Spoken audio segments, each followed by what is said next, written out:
perfect wedding can be stressful, but our next guest is about to reveal his top tips for making sure everything runs smoothly on the day. Good luck. From banning bridal showers to no rings for the grooms, UK etiquette expert William Hanson has set up some very simple rules. Of course, when it comes to saying "I do," disaster can't always be avoided. It's supposed to be the happiest day of our lives, but if Hollywood is anything to go by, anything can go wrong. From a personality clash with the wedding planner... A cake franc is made of flour and water. My first car didn't cost $1,200. Welcome to the 90s, Mr. Pong. to a dreadful delivery of ceremony. To take thee, Lydia Jane Hibbert, to be my awful wedded wife. To be my lawful wedded wife. That's right. That's right. And a dress-fitting turned disaster. It's happening. It's happening. It happened. What are you doing? It happened. Of course, the real world isn't immune to mishaps either.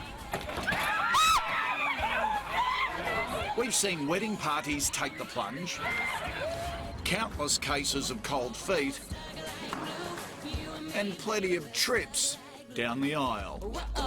Stuck like glue. You and me, baby, we're stuck like glue. For tips on how to avoid a wedding disaster on the big day and in the lead-up, etiquette expert William Hanson joins us now live from the UK. William, hello, good morning. Good morning, thank you for having me. Pleasure. Now, what are your rules when writing up the guest list? Well, traditionally, of course, with etiquette, and I realise that a lot of weddings now, there are all sorts of conundrums to take into account, but usually it is the bride's family that are in charge of the guest list, and the groom's family would submit the names to the bride's family, and they would pretty much go, yes, all fine. It's very rare that the bride's family sort of cross off any names from the groom's side of the family, but don't try and look popular. Don't try and think, well, I must have thousands of people at my wedding, because obviously there's the budgetary issue, but it's not a popularity contest, and only invite people that are going to behave themselves and not steal the teaspoons. Now, look, weddings are so expensive these days. Sort of here in Australia, the trend is for destination weddings, where everyone's got to fork out hundreds, if not thousands, just to get to the flaming thing. Then there are the bridal showers, where you have this tea party that everyone brings presents. Do they have a place? Should they be banned? Yeah, I hate bridal showers, same with baby showers. They're so self-indulgent and an import from America, which frankly we can do without. I always say to people, if you're invited to one, you should just pretend you have absolutely no idea what they are and why on earth would you want to go to one. But if you want to, you know, for amusement, then by all means pop along. But if you are going to host one, the key is, and this is an American etiquette rule because obviously they're from America, it's not the bride's family that should host one because that is seen as presumptuous. It should be a friend, a non-blood relative, a non-blood friend of the bride. Right. OK, yes, I'm with you. I can't stand them either. Why do you believe grooms shouldn't wear rings?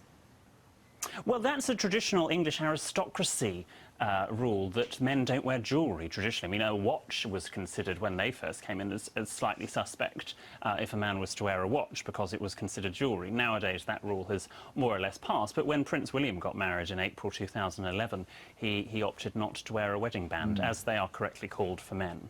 Yes, usually the missus, though, wants you to wear one. It's like a shekel, isn't it? Oh, it's not. So it's like an ad, you're off the market. What are the no-nos when it comes to a wedding cake? Oh, those awful naff bride and groom figures that you see on top of people's wedding cakes are particularly awful, so I would try and avoid having those.